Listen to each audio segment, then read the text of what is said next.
estamos aqui para falarmos sobre as aparições, a importância das aparições de Maria na nossa igreja. Eu e a Adriana. Eu sou a Adriana, né? Participo do grupo Novo Caminho. E nós estamos aqui para partilhar um pouquinho do conhecimento da Elaine sobre as aparições de Nossa Senhora. Então nós vamos começar pedindo a unção do Espírito Santo, que o Espírito Santo venha em nosso auxílio, que tudo que nós falarmos aqui seja inspirado por Ele, para falar da nossa Mãe Santíssima.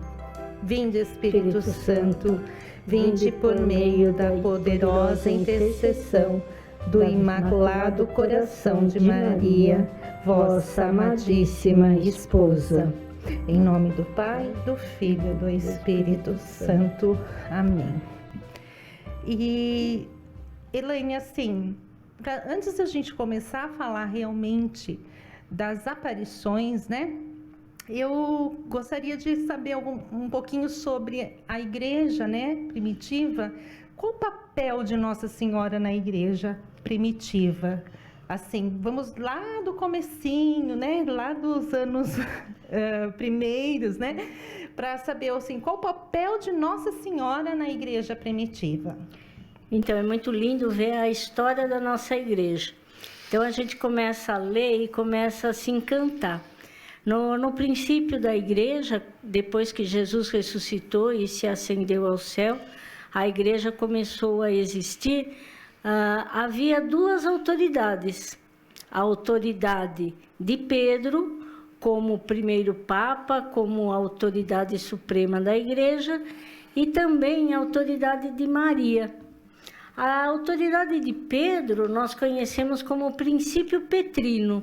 Por quê? Quando Jesus ensinou e enviou os apóstolos, ele enviou todos os apóstolos para ensinar e testemunhar aquilo que Jesus fez na terra e o que ele tinha prometido para a nossa salvação. Mas para Pedro, como cabeça da igreja, ele pôs uma missão especial. Somente para Pedro, Jesus falou: confirma os teus irmãos e apacenta as minhas ovelhas. E esse foi o papel de Pedro. Esse é o que nós conhecemos na igreja como princípio petrino.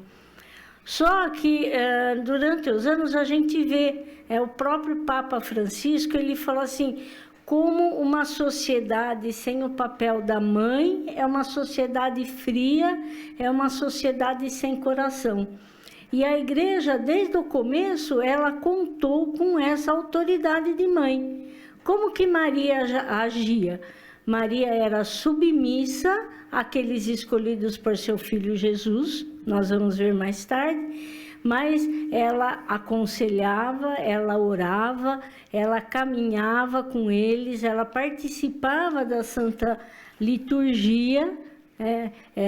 O Papa João Paulo II, numa das suas encíclicas, aliás, na última encíclica que ele escreveu, ele falou muito, muito lindo, que é a Eclésia Eucaristia.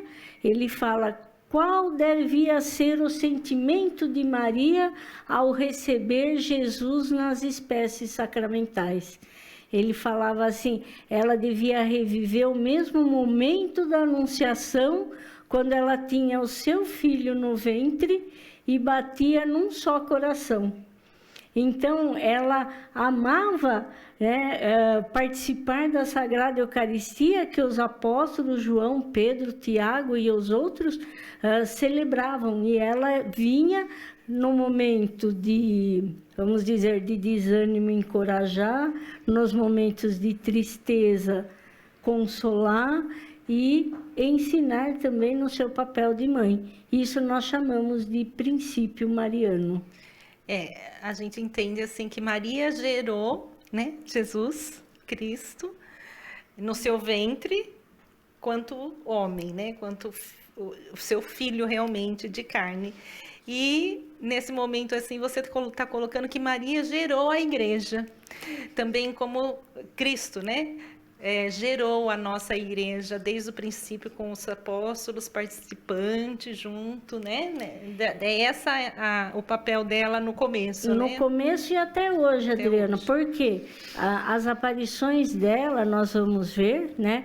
Elas servem justamente para isso, para consolar os seus filhos. É como ela falasse para nós: olha, eu estou aqui presente, eu quero te levar você ao meu filho, é nisso que vocês precisam melhorar, é isso que vocês precisam renovar, vamos dizer assim, o chamado do Espírito.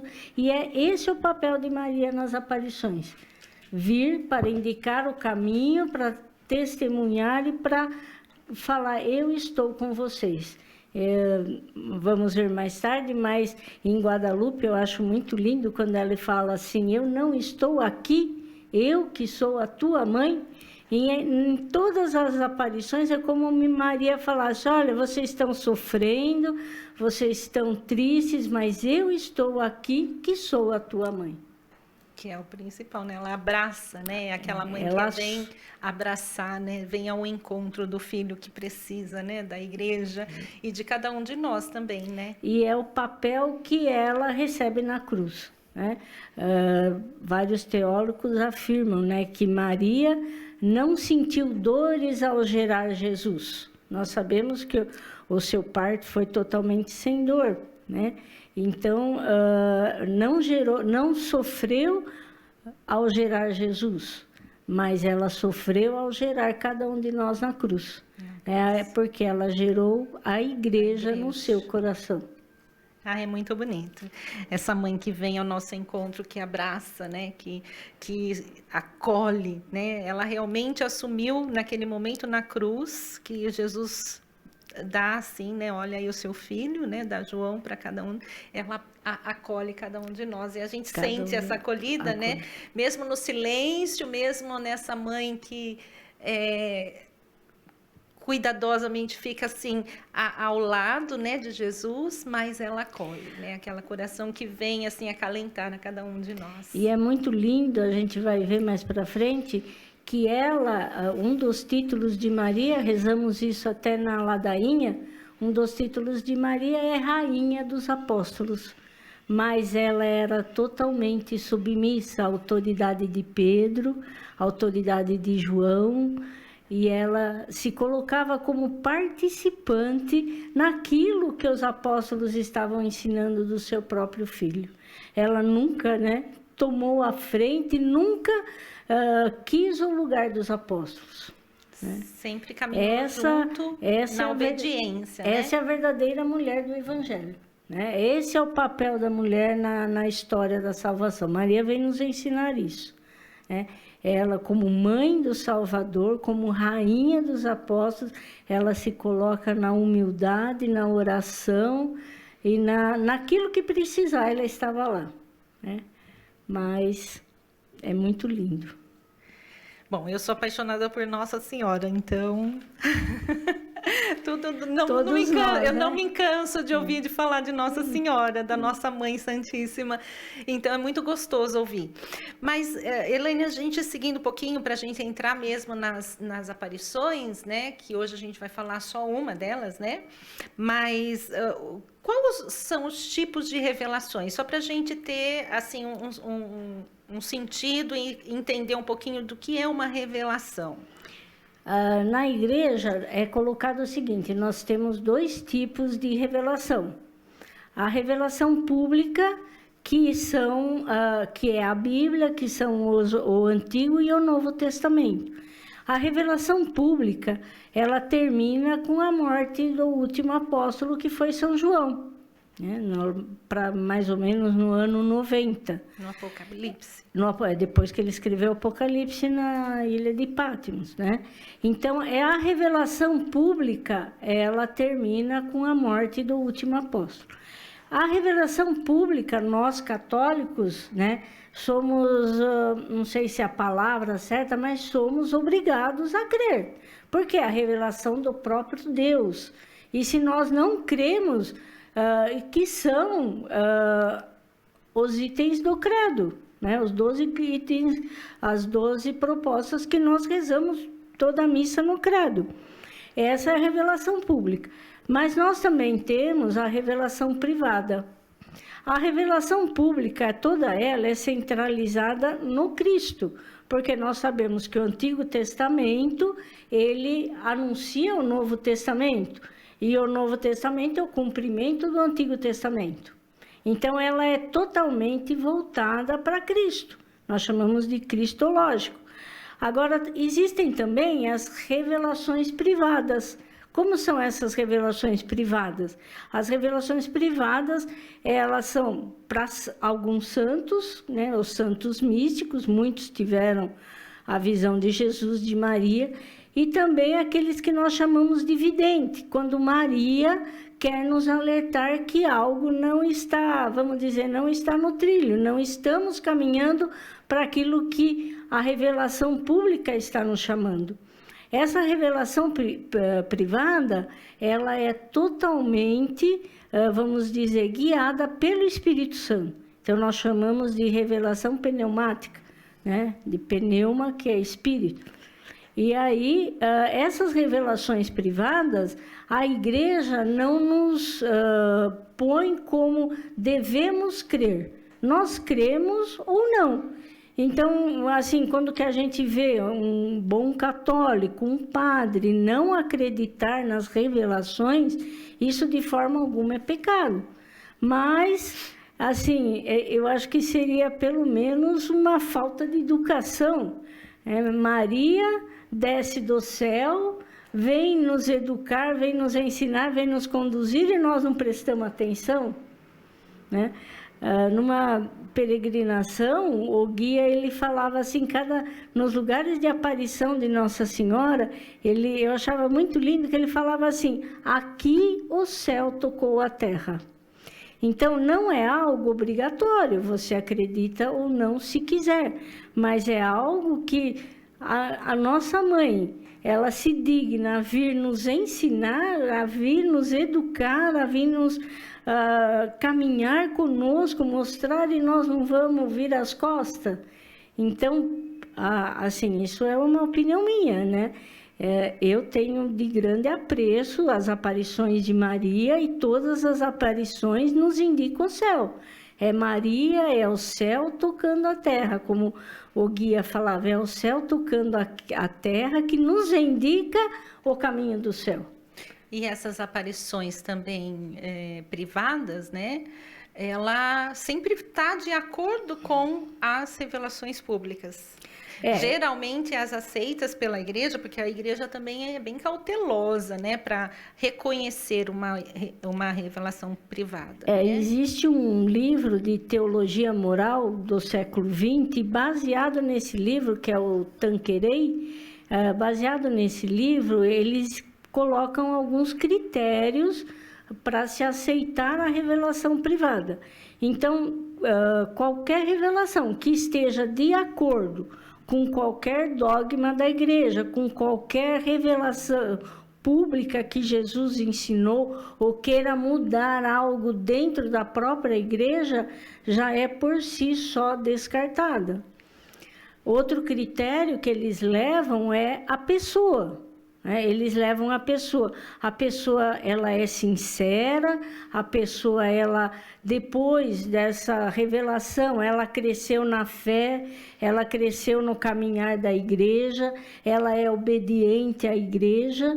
Então, a pessoa também, ela tem que mostrar uma certa coerência, inclusive em saúde psíquica. Nós vamos ver mais tarde a revelação de Nossa Senhora de Lourdes, né? Quem assistiu o filme dá dó, porque a Bernadette foi colocada no meio de leões, porque todos eles queriam provar que ela não tinha saúde psíquica, e eles não conseguiam provar nada. Então, os videntes, eles são colocados também num teste prova, né? Muito grande. Prova, né? O conteúdo, como foi falado, então, primeiro critério é analisar a pessoa. Segundo critério é analisar o conteúdo, se está de acordo com a fé da igreja, com os escritos, né? com a tradição, a doutrina e a Bíblia, a palavra. E também outro critério muito importante é os frutos, porque pelos frutos conhecereis, né? A árvore. O próprio Jesus fala isso. Então, se depois daquela aparição houve uma contrição do povo, houve um voltar à igreja, houve uma conversão, isso já é um sinal, assim vamos dizer, para que o Vaticano, na sua análise, já dê como verdadeira. O critério para o Vaticano dar uma aparição como verdadeira, ela só acontece depois que termina as aparições, só depois que fim das aparições que ele vai se manifestar sobre aquela aparição, se é verdadeira ou não.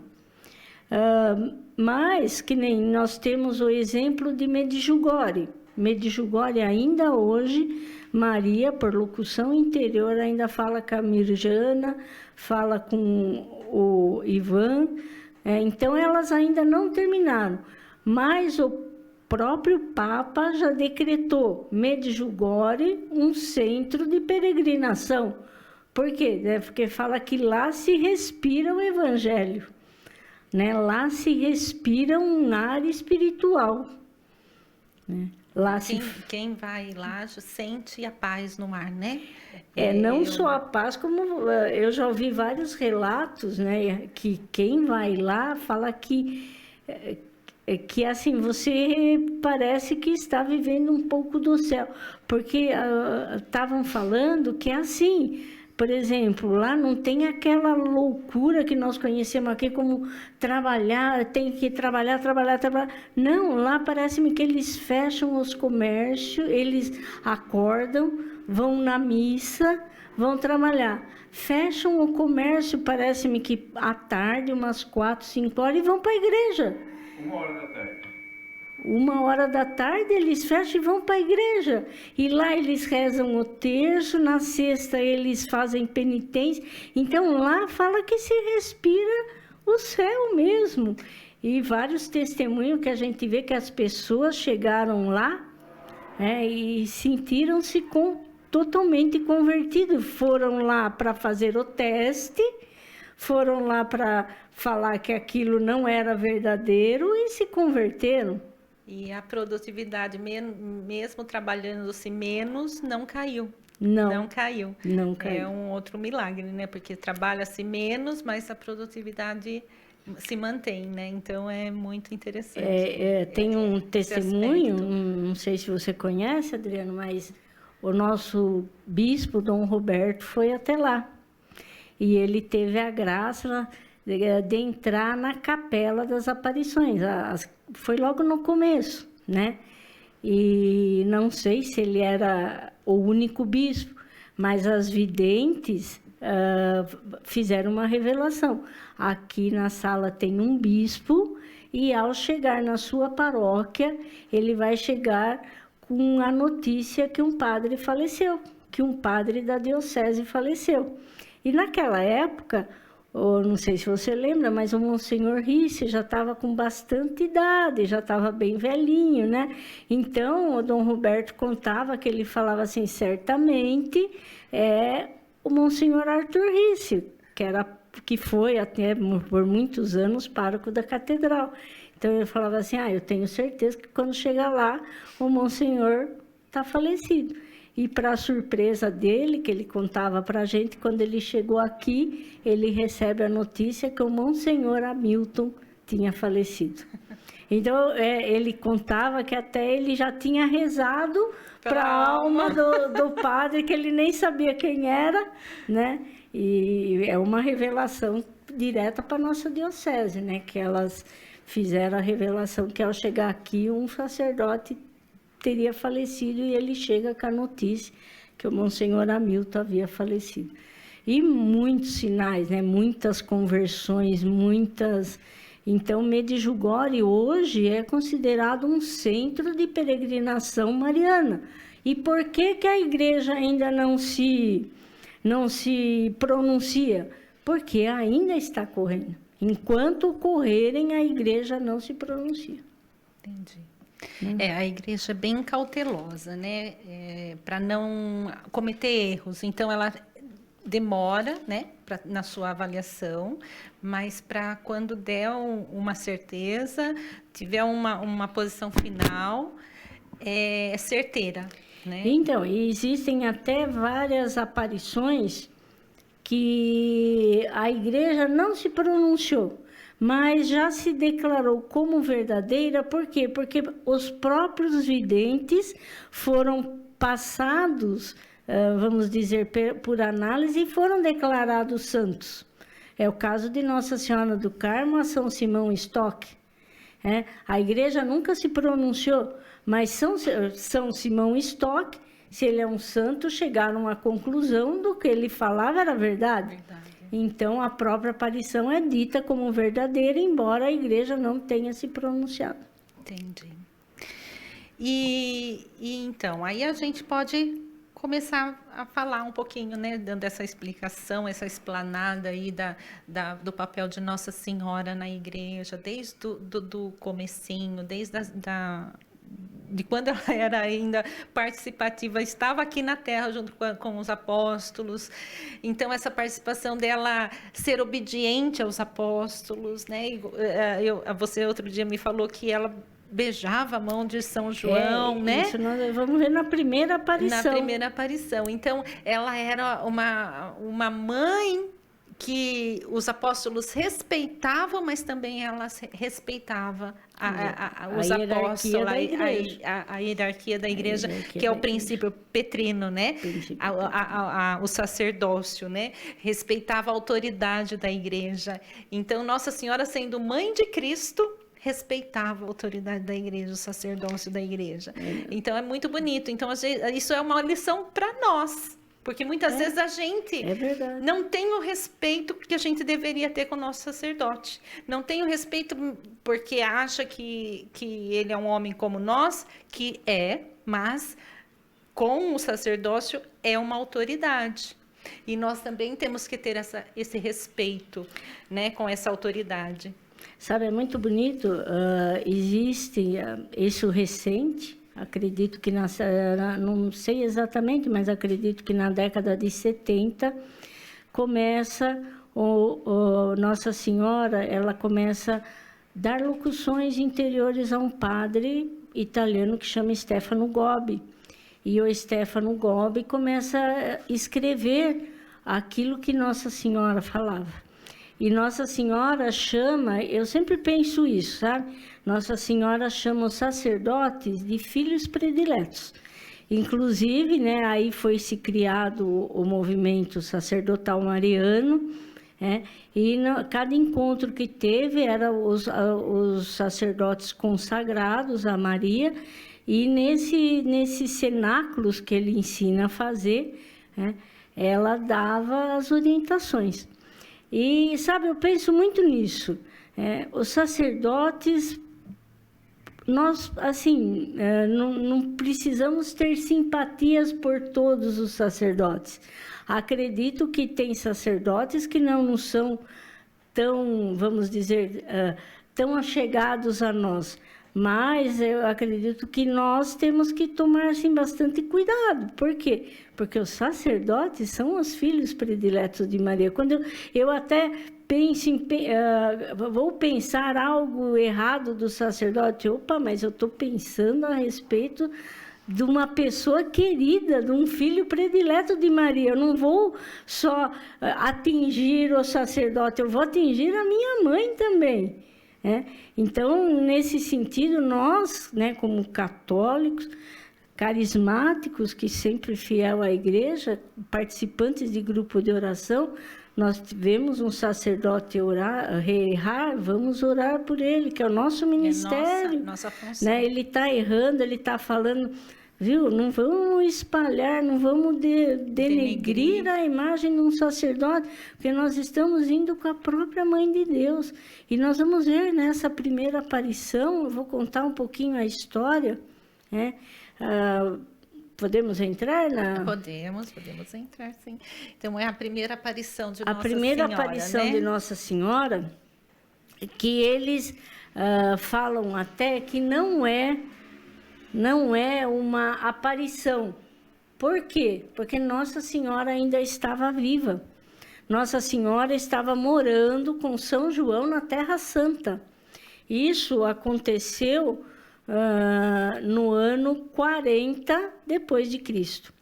E como que a gente sabe disso? Nós esquecemos de falar que nas aparições, não só as aparições de Maria, mas também as aparições de Jesus estão nessa revelação privada. A Santa Faustina, a Santa Maria Margarida Alacoque também são revelações privadas. Mas essa primeira aparição de Maria é no ano 40, e Maria ainda estava viva. E como nós sabemos disso? Pela tradição, né? E pelos livros místicos, né? Revelações místicas. Ana Catarina Emmerich teve muitas revelações, mas o que eu vou falar está no livro Mística, Cidade de Deus, de uma mística chamada Maria de Ágreda. Ela conta como que foi, né, essa aparição. Então, conta-se que ela morava na casa, ela faz até o croquis da casa que Maria e João moravam, que era composta de um quarto pequenininho, de uma cozinha e de um oratório. E nesse oratório, Maria passava a maior parte do tempo. E, por determinado tempo, João viu que o semblante de Maria estava assim, um semblante triste, bem preocupado. E ele queria consolar a mãe. Ele queria, né? Então ele pede, o que eu faço para consolar a mãe que está tão triste por vários dias, né? E daí Nossa Senhora, que permanecia a maior parte do tempo no oratório, ela percebe a aflição de João. E ela vem a ter com ele. E ela pergunta, o que está acontecendo? E ele fala, mãe, eu sei que a senhora está triste, está preocupada, e eu quero consolar. Eu quero deixar a senhora alegre novamente. E aí, ela entra de novo no oratório e pede permissão, né, em suas orações a Jesus, através do Espírito Santo, ela pede permissão para revelar a João o que estava acontecendo. Então, ela recebe a revelação e Jesus, então, acredito, né, que Jesus permite que ela revele. Quando ela sai do oratório, que ela vai se encontrar com João, apóstolo, ela ajoelha perante João, beija sua mão no sinal de submissão, pede permissão para falar. Eu achei assim, eu falei assim, às vezes a gente, na nossa mediocridade, somos tão arrogantes, e Maria se coloca assim, totalmente submissa, beija a mão de João, que tinha na época, quanto? 18 anos, ela mais ou menos 46. Aí ela revela que nas orações foi-lhe revelado que iria começar a perseguição na igreja. E por causa dessa perseguição, ela sabia qual seria o primeiro apóstolo a ser martirizado. Ela recebe a revelação que o primeiro apóstolo a ser martirizado seria São Tiago. João, quando ela começa a falar da perseguição da igreja, eles estavam na Terra Santa, João já sai, se reúne com os apóstolos que ainda estavam na Terra Santa, e a preocupação dele é tirar Maria do centro da perseguição. Então, aí que João começa a programar a sua viagem para Éfeso, onde que ele leva Maria longe da Terra Santa. Mas Maria, ela pede permissão ao seu filho, e através de uma bilocação. O que é bilocação? A bilocação é estar no mesmo lugar, em 2 lugares ao mesmo tempo. Nós vamos ver que vários santos, né, inclusive Padre Pio, Dom Bosco, né, vários santos tiveram o dom da bilocação. Padre Pio estava presente na canonização de Santa Teresinha, e ele nunca saiu de São Giovanni Rotondo. Mas, quanto mais Maria, né, a santidade de Maria, então ela pede permissão para ir até Tiago. E Tiago, por sua vez, quando que os apóstolos se dividem, ele vai para uma província romana que chamava Hispânia, que mais tarde se torna a Espanha. E ele estava tendo muita dificuldade na evangelização do povo. Ele passou por várias regiões até ele chegar a uma região chamada Saragoça. Essa Saragoça, ela fica às margens do rio Ebro. E nessa cidade ele consegue converter 8 homens, né? E nessa noite, na noite do dia 1 para o dia 2 de janeiro de 40 depois de Cristo, eles estavam em oração, né? E Tiago, isso tudo está documentado no Vaticano, né? Tiago estava pensando que a sua evangelização estava infrutífera, que ele não estava tendo sucesso e pensando até em voltar para a Terra Santa. Quando Maria aparece para ele em cima de um pilar, né? Então, ela fala que ela vem para consolar, vem pedir para ele não desanimar, que ainda ele poderia não ver, mas que os frutos daquela região iriam ser muitos. E hoje nós vemos que quanto numa língua espanhola se reza, né? Quantos santos a Espanha nos deu. E ela fala para ele ser perseverante e também falar que ela estava com ele, orando, né? Para que ele também se preparasse.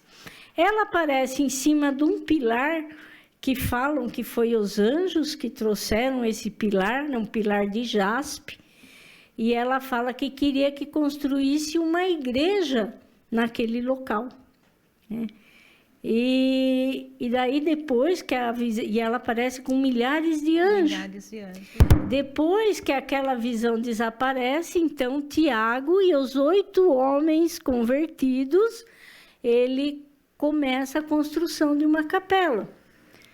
E é interessante notar, Adriana, que começa-se a devoção a Maria na Espanha antes mesmo dela ser assunta ao céu, antes mesmo dela passar pela dormição, antes mesmo de ela ter a morte, ela já começa a ser venerada na Espanha.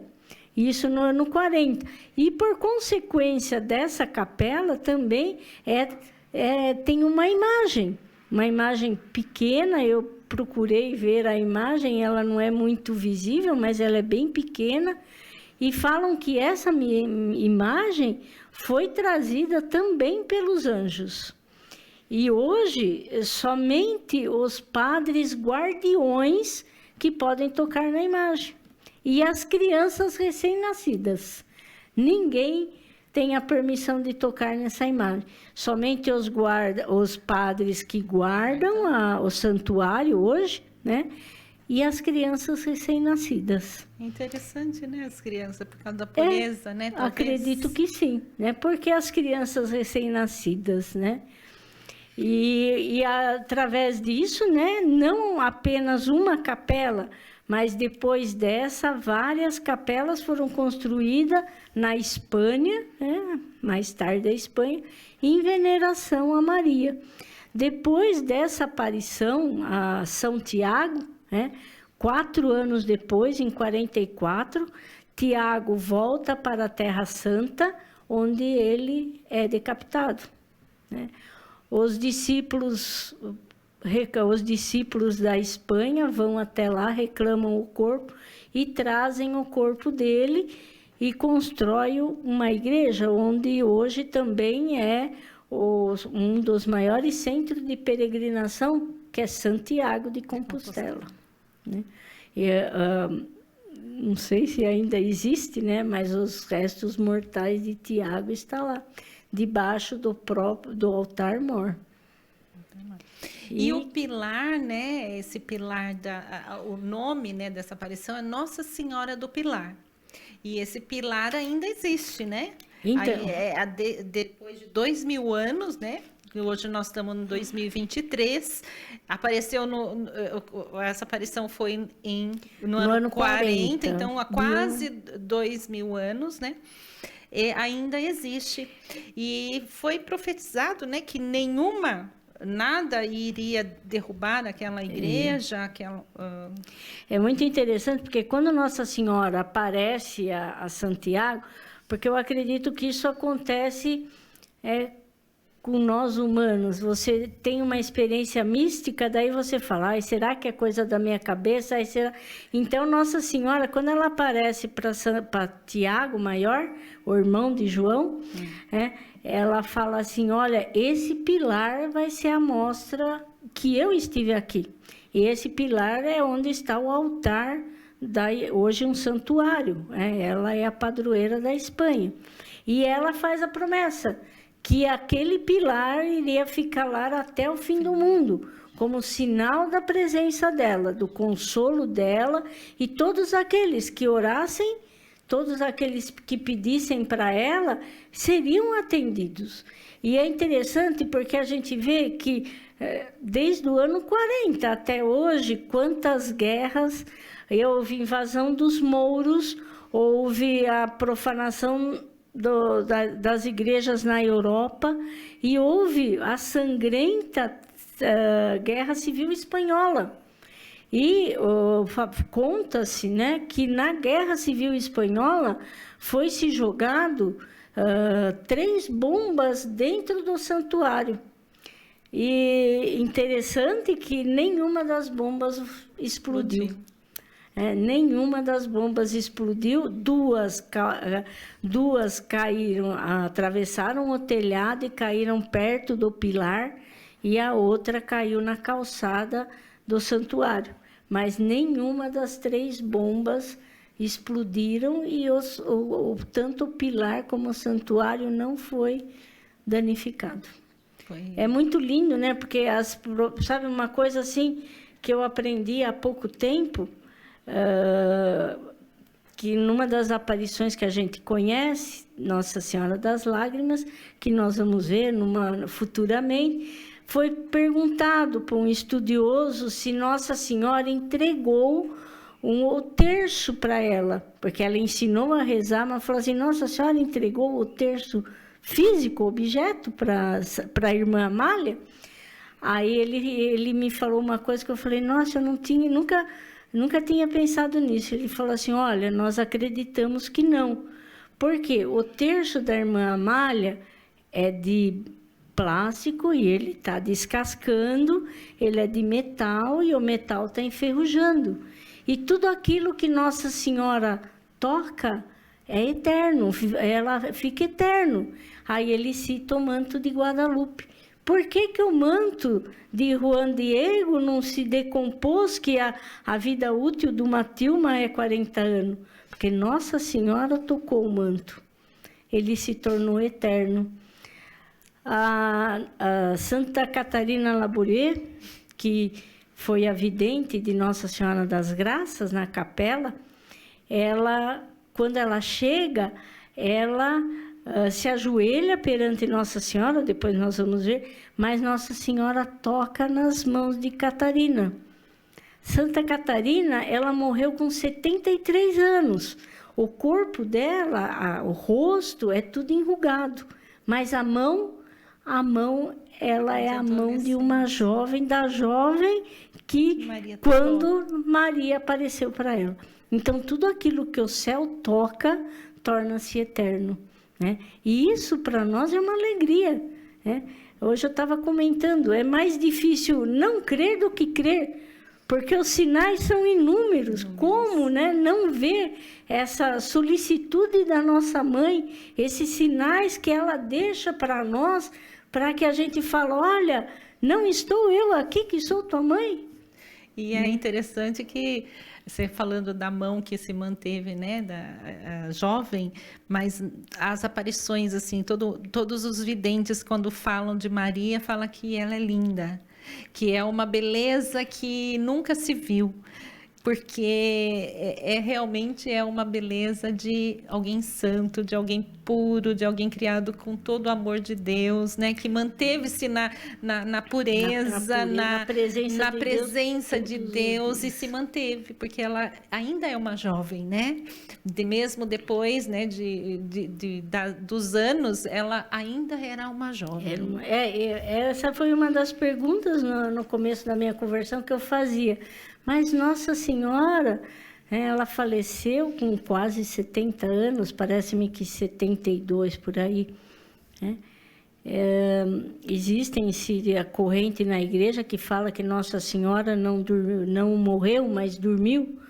Então, a gente fala-se de dormição de Maria. Outros falam que não, que assim como Jesus conheceu a morte, ela também conheceu a morte, mas foi elevada, vamos dizer, instantaneamente por Jesus ao céu, que nós a chamamos de Assunção. Então, tanto uma... E essa era uma das questões, mas ela era... E a gente vê Maria como jovem, porque o Espírito não envelhece, né? O Espírito é eterno.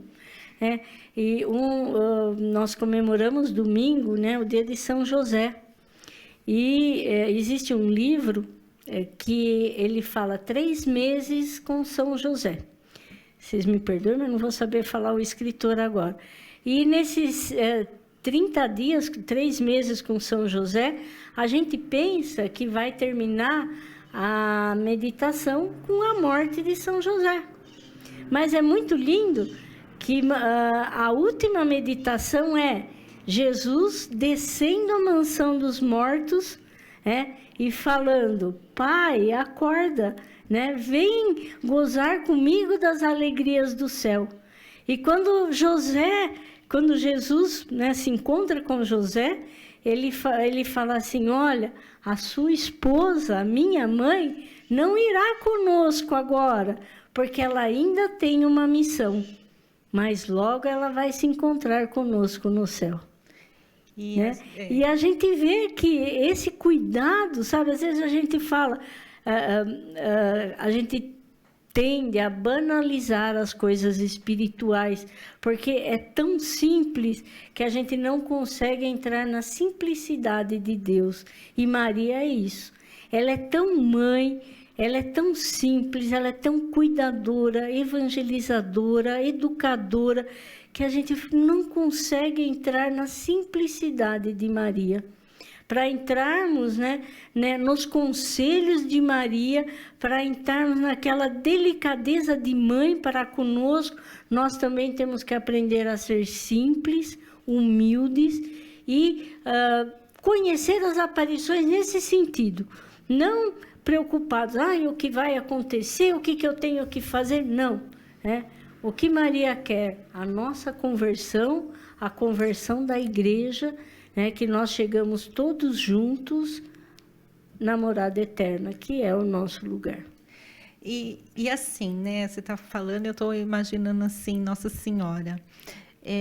Foi bem providencial esse nome Pilar, porque ela ainda estava com a gente aqui na Terra, né, estava com os apóstolos, não tinha morrido ainda, não tinha dormido ainda, estava presente, mas aí ela se preocupava com seus filhos, né? Então a primeira aparição dela foi uma bilocação onde ela se preocupou com São Tiago, que ele estava naquela angústia longe, né? Então ela, como mãe, ela quis consolar o seu filho e ao mesmo tempo deixou a marca dela. Um pilar, né? O pilar da igreja, o pilar para nós filhos. O princípio mariano de falar: a nossa igreja, ela tem uma mãe que cuida, né? É o princípio mariano desde lá dos primórdios da igreja. Ela tem, que nem eu falo assim, será que porque a gente também começa a imaginar, Nossa Senhora aparece a Santiago, sabendo que ele ia ser o primeiro a dar a sua vida, né? Será que Nossa Senhora falou para ele, né? Como será? Como foi, né? Essa conversa dos dois, eu né? acredito que se ela falou, que parece-me que na Cidade Mística ela revela para ele. E ela, então, vai com palavras de encorajamento, né? Palavras, olha, estou eu aqui a orar por você, estou eu aqui a falar que não, que você está no caminho certo, né? Então, é assim, né?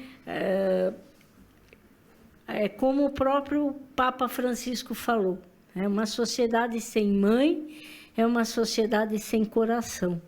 A nossa igreja tem uma mãe, mas é uma mãe, não uma mãe distante, uma mãe que não conhece, mas é uma mãe que preocupa com os filhos de cada época. Porque nós vamos ver que as aparições de Maria nas diversas épocas foi uma preocupação de mãe para mostrar, olha, é aqui o caminho para chegar até o meu filho Jesus. Finalidade é Jesus. Eu só estou mostrando onde devemos ir. Então, em cada época, em cada crise que a igreja teve, né, nós vemos a intercessão de Maria, os papas, né, todos os papas, principalmente, né, na nossa época, o Papa João Paulo II, hoje está assim, numa crescente a consagração à Nossa Senhora, né? Nós queremos ser filhos de Nossa Senhora, queremos estar com a mãe, estar com a mãe.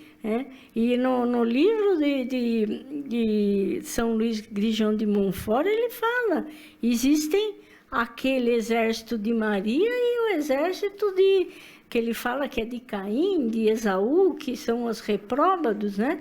E nós, nós queremos ser filhos de Maria, nós somos a descendência de Jacó, queremos estar ao lado da mãe, né? E eu acredito que cada aparição, em todas as suas épocas, ela vem nos alertar disso. Olha, estou eu cuidando de vocês, mostrando o cuidado, se nós escorregamos, a confissão, em Medjugorje mesmo, ela fala muito da confissão. Oração do terço, né? O rosário, né? Acho que já. Então, aí, Elaine, só para a gente, assim, porque ela não é muito conhecida, né? Nossa Senhora do Pilar, apesar de ser a primeira, né? A primeira aparição, ela é, aqui no Brasil, pelo menos, ela não é muito divulgada, muito conhecida. Existem algumas igrejas, mas bem poucas. Mas interessante que a Nossa Senhora do Pilar, ela é comemorada no dia 12 de outubro. A mesma data que nós comemoramos a nossa padroeira. Nossa Senhora Aparecida. E, assim, teve um milagre também muito interessante dessa Nossa Senhora do Pilar, né? Lá no santuário, que é do mendigo Miguel, né? Que foi amputada a perna e a perna reapareceu depois, né? Foi um milagre que aconteceu. Após esse milagre, né, foi exatamente isso, né? Era um mendigo que ele foi pedir o auxílio de Maria, que tinha amputado a perna reapareceu. E após esse milagre que começaram a ser construídas outras igrejas na Espanha em veneração a Nossa Senhora. Bom, Adriana, é assim, esse, né, é a primeira, vamos dizer, é o ponto nosso, né, de partida para nós meditarmos, nem digo estudarmos, mas para nós conhecermos a presença da mãe no nosso meio, né? Então, aqueles que quiserem conhecer, fica conosco. Nós vamos falar das maiores, das menores, das aparições de Maria no Brasil, qual a importância dela no dia de hoje. Todas elas têm algo a nos ensinar. Tem algo a nos ensinar como filhos, filhos de Maria, e tem algo a nos ensinar como membros da igreja, como nos portarmos como membros reais da igreja. Que eu acho muito lindo, né? Que Dom Henrique, ao falar de Maria, ele falava assim, tudo que se fala da igreja é a mesma coisa que se fala de Maria. E tudo que se fala de Maria, se fala da igreja.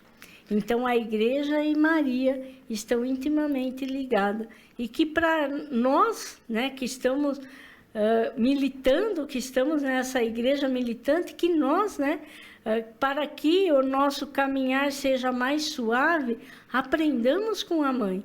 Aprendamos que ela está conosco. aprendamos que ela vem nos consolar, ela vem nos amparar e ela vem principalmente nos ensinar a ser verdadeiros cristãos. E sempre, né, como sempre, a mãe nos leva a Jesus, né? Ela nunca está sozinha. Até na imagem mesmo agora da Nossa Senhora do Pilar, ela está com Jesus, né? Nossa Senhora e o filho nos braços. Corpo. Então, quando a mãe se apresenta a gente, ela sempre nos entrega a Jesus. Então, é uma mãe que se preocupa tanto com a gente que ela sempre nos leva à salvação, que é o seu filho Jesus, né? E no nosso penúltimo grupo de oração que você coordenou, você falou algo que me tocou muito, né? Que a mãe é aquela que entra no quarto, né? O pai bate na porta, mas a mãe entra no quarto. Sem bater. E achei interessante que justamente essa semana aconteceu isso, né? O Tobias estava no quarto, o Isidoro foi lá e bateu na porta. E eu, sem mais, fui lá, abri a porta e entrei no quarto. E aí, daí me veio na cabeça, né, o que você tinha pregado. Aí eu falei assim, realmente, a mãe é aquela que entra no quarto, mas principalmente no quarto do nosso coração, na nossa intimidade, né? O que a gente pretende é assim, levarmos a cada um sentir esse carinho de mãe. É levarmos a cada um sentir esse colo de mãe que ela tem para cada um, que ela nos recebeu a cada um na cruz, né? Então, ela conhece, né, nosso interior, ela conhece as nossas dificuldades, ela conhece o nosso sofrimento, as nossas lágrimas, as nossas alegrias, né?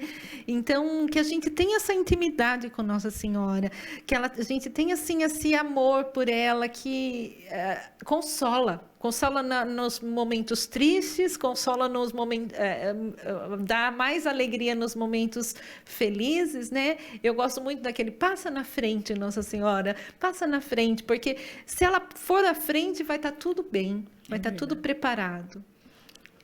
E que a nossa meditação de hoje, né, sirva para isso, para nos chamar a atenção, como é a nossa intimidade com a mãe, né? Somente quem perdeu a mãe sabe a falta que ela nos faz. Mãe física, que nós sabemos que era uma pessoa ilimitada. Imagine uma mãe carinhosa, amorosa, que a intenção dela é nos levar ao céu. A única intenção dela é que nós nos aproximemos de Jesus. Então, que essa nossa conversa, esse nosso bate-papo, realmente seja para nos aproximar mais de Maria. E que Nossa Senhora nos dê essa graça de sempre estarmos juntos com ela, né? E caminharmos sempre juntos com ela para Jesus. E tudo que nós fizemos aqui, né?